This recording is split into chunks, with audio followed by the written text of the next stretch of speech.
بسم الله الرحمن الرحیم. الحمد لله و صلات و سلام علی رسول الله صلی الله علیه و سلم و علی آله و صحبه اجمعین. دوستای عزیز، بعضی که دموکراسی را در نزد غربی‌ها شناختیم، ما روز اسلام داخل نشدیم، مقایسه را شروع نکردیم. اول می‌بینیم که خود غربی‌ها درباره دموکراسی چی میگن. پس فهمیدیم که دموکراسی در غرب حکومت مردم توسط مردم برای مردم هست. اینالداری حکومت که اصلا چیز دین جای نداره، خود مردم میشینن و برای خود دین جور میکنن، برای خود قانون جور میکنن، برای خود محکمه جور میکنن، برای خود قاضی جور میکنن. تا این قسمت رو فهمیدیم. دوم مطلب دیگهش که اصلا اساسات نظام دموکراتیک. نظام دموکراتیک اصلا دو بخش اساسی می داشته باشه. یکی نظام‌های سیاسی همیشه دو بخش می داشته باشه. یکی بخش فکری و اعتقادی هست و یکی بخش تطبیقی و عملی هست. حال در نظام دموکراسی که هست همین قسمت است. بخش اولش اساسات فکری، اعتقادی، فکری و اندیشه نظام دموکراتیک. اساس فکریش چی است؟ این دو اصل داره. اصل اولش چی است؟ اصل اولش زمینی بودن قانون. در نظام دموکراتیک کسایی که تیوریسن ها هستن، صاحب فکر هستن و اندیشه هستن، اینا میگن که در نظام دموکراتیک باید قانون آسمانی نباشه. قانون چی باشه؟ زمینی باشه. یعنی در زمین قانون جور شود که او را مردم ساختن. چیزی به نام قانون آسمانی را که تورات است، انجیل است، مثلا زبور است، قرآن است، این قبول ندارن. حتی ادیان دیگه‌ای که مثلا دینای هندویسم یا هستن یا را قبول ندارن. قانونی که باید در زمین ساخته شده باشه. خب زمینی بودن قانون. یکی از پژوهشگران در یک کتاب مجله حقوق بشر افغانستان یک مقاله نوشته کرده، بنیادهای نظری حکومت دموکراتیک. این حقوق بشر است، کسایی هستن که اینا همون دموکراسی را میخوان و به خاطر از این مبارزه میکنن. در صفحه 45 در جلد سومش در این مجله چی نوشته میکنن؟ میگه که نظریه تکوین جامعه سیاسی و دولت در قالب قرارداد اجتماعی، مخصوصا در بیان جان لوک و ژان ژاک روسو، مشروعیت قدرت سیاسی را از مذهب و شاهان خود کامه. میگه این مفکرینه که به اساس اندیشه سکولاریسم و دموکراسی یا اندیشه دارن، جان لوک و ژان ژاک روسو هستن، یا چی میگن؟ میگه مشروعیت قدرت سیاسی را از کی میگیرن؟ از مذهب، یعنی از دین و شاهان خودکامه. ما گفتیم که اونجا کلیسا بود و پادشاه‌ها بودن. میگن در اینجا چی میکنن؟ مشروعیت قدرت سیاسی را از دین و از پادشاه‌ها میگیره، به اراده مردم انتقال میده. از اونا میگیرن. دیگه دین حق نداره، دیگه پادشاه حق نداره، خود مردم، جمهور مردم جور میکنن. پس این یکی از اساسات دموکراسی است. در عصر مدرن چی میگه؟ یمی علاوه میکنه، میگه در عصر مدرن انسان گناهکار طبیعی مورد ادعای سنت اگوستین که در جستجوی شهر خدا برای رستگاری است، جای خود را به فردیت سیکولار شده میده. این میگه در این عصر جدیدی که دموکراسی هست، میگه او شهری که به نام شهر خدایات میشه و انسان میخواه که مثلا در جستجو باشه، میگه این جای خود به کی میده؟ به یک شخص سیکولار شده میدهد که محور عالم است و توانسته با سرنگونی بت‌های ذهنی بیکن ادعای تسخیر طبیعت و سروری به آن را فریاد کنه. یا میگه ما خودمون طبیعت تسخیر میکنیم. این فرد سیکولار و همزادش عقل استدلالگر جزئی نگر به تولد انسان نوین می انجامد که نفی تکلیف و ادعای حق می کند. دیگر تکلیف و مکلفیت نیست که از آسمان بر تو حکم میگه بیاید. مشروعیت فرد سیاسی را از آسمان ها به زمین آورد. اینمی مشروعیت، اینمی شخص که مشروع است، از این از آسمان پایین میکنیم. کی مستحق از این چوکی است؟ کی مستحق قانون سازی است؟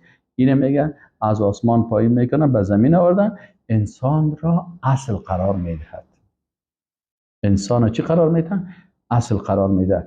مدعی برخورداری او از حقوق ذاتی و طبیعی می شود و به این قسم ای تشریح کرده میره و بسیار طویل است. خلاصه اصل اول از اینا چی هست؟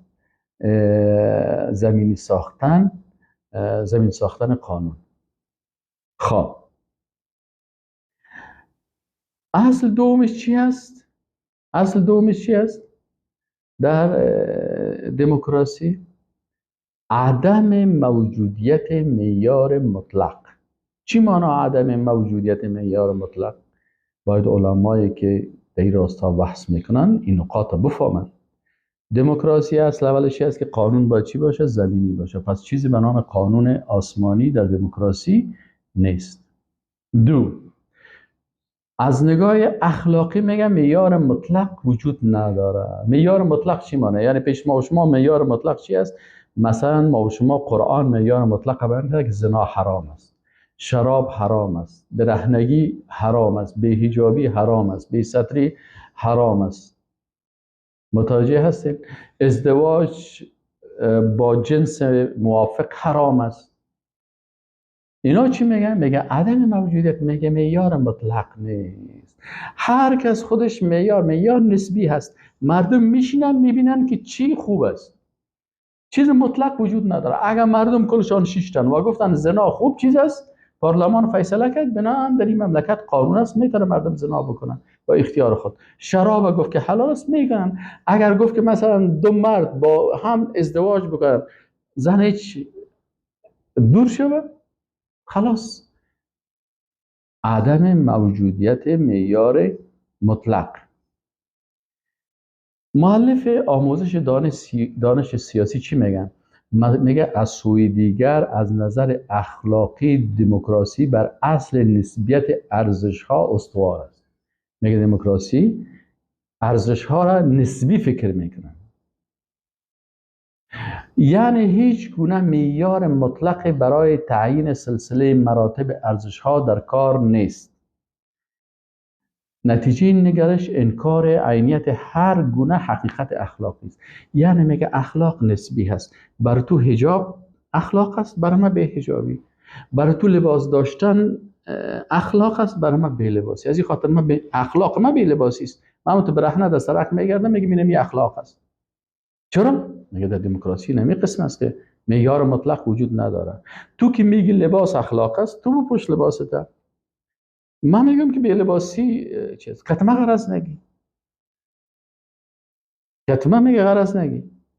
یعنی هیچ گونه معیار مطلق برای تعیین سلسله مراتب ارزش ها در کار نیست. نتیجه این نگرش انکار عینیت هر گونه حقیقت اخلاقی، زیرا به اعتقاد به مفاهیم اخلاقی مطلق سلطه سیاسی سنتی همچنان برقرار خواهد ماند. میگه اگه ما بگوییم که نه لباس خوب است و حجاب خوب است و شراب خوب نیست و زنا خوب نیست و این چیزها را ما هم جنسگرایی را بگوییم خوب نیست، این نیست، پس میگه پس چی میمانه؟ میگم سلطه سیاسی سنتی قدیمی میگم این میمانه. ما حال مدرن هستیم.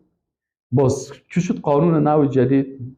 از این خاطر میگن و اصل درست نظری اکثریت مردم که ممکن است برخلاف اصول اخلاقی قدیم باشن مقبول نخواهد بود. اینه میگه اگه ما او را بگوییم باز چی میشه؟ اکثریت مردم شاید امو اخلاق قدیم قبول ندارن. پس دموکراسی نشد دیگه. از این خاطر میگه ما در دموکراسی میگیم که اخلاق نسبی هست. برای یک مردم در یک مملکت لباس اخلاق است، پیش یک مردم دیگه که از بی لباسی اخلاق است. بنابراین برای هم آزادی میدیم، برای هم آزادی میدیم. تو لباس بپوش، تو لباس نپوش، تو برهنه بگرد. و هم حق خود داره یا هم حق داره. دموکراسی برای اردوش حق میده. اما چیز ثابت وجود نداره. چرا وجود نداره؟ به خاطر که اینا قانون آسمانی را قبول نداره. وقتی که قانون آسمانی را قبول نداشتی در زمین کس یکی برهنگی خوش داره، یکی لباس خوش داره. کلگی یک قسم نیست. پس بر اردوش ما وقت میدیم. یکی ازدواج با جنس مخالف دوست داره، یک پسر میخیزه با یک دختر ازدواج میکنه، یک کسی میخیزه یک مرد است میگه نه من با این خانم ازدواج نمیکنم، میرم با یک مرد ازدواج میکنم. پس قانون میخواستم برش میسازیم، اما او دل تو رو میکنی دل تیره میکنی. چرا؟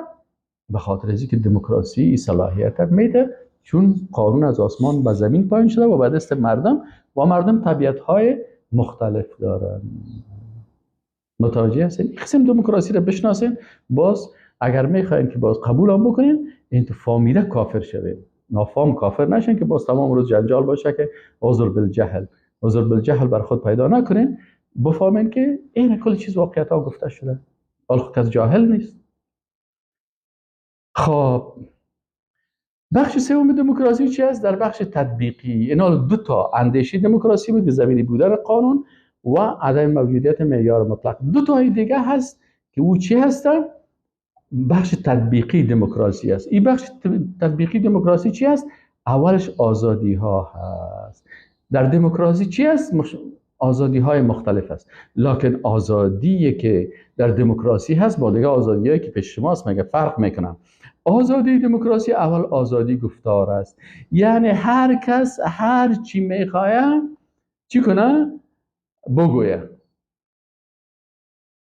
فرد سیکولار میتواند هر کسی را آزادانه انتقاد بکنه، سر پیغمبر گپ بزنه، پیغمبر انتقاد بکنه، العیاذ بالله خالق متعال سرش انتقاد بکنه، بخیز سرش گپ بزنه.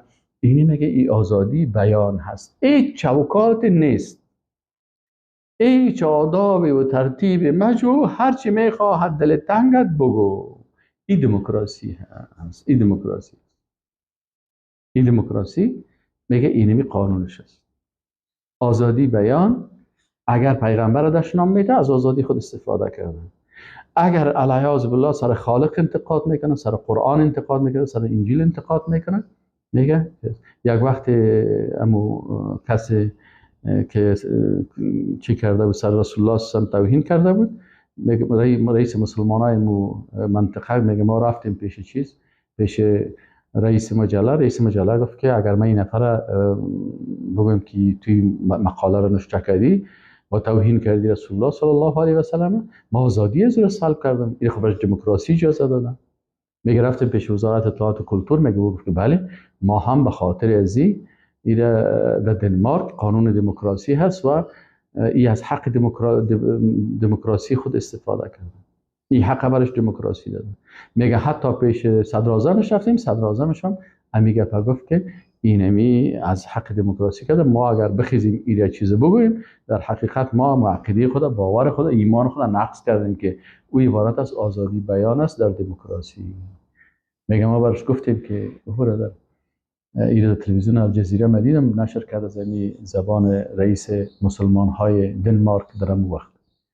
میگه وقتی که صدراعظم گفتیم که نال این کار شما که کردین شاید مثلا کشورهای عربی که شما قطع بکنن، مسلمان ها بسیاری که روابط خود که شما روابط تجارت خود قطع بکنن، شاید شما 1 میلیارد 2 میلیارد تاوان بکنید. میگه بر ما گفت اگر ما 10 میلیارد هم 100 میلیارد هم تاوان بکنیم ما از عقیده خود بر نمیگردیم، چون عقیده ما دموکراسی هست، آزادی بیان است و آزادی بیان هر کس میتونه که سر هر پیغمبر، سر حتی سر خالق متعال بخیزه و بدگویی بکنه و نقص بکنه و ایره بکنه. دوم آزادی عمل کرده است.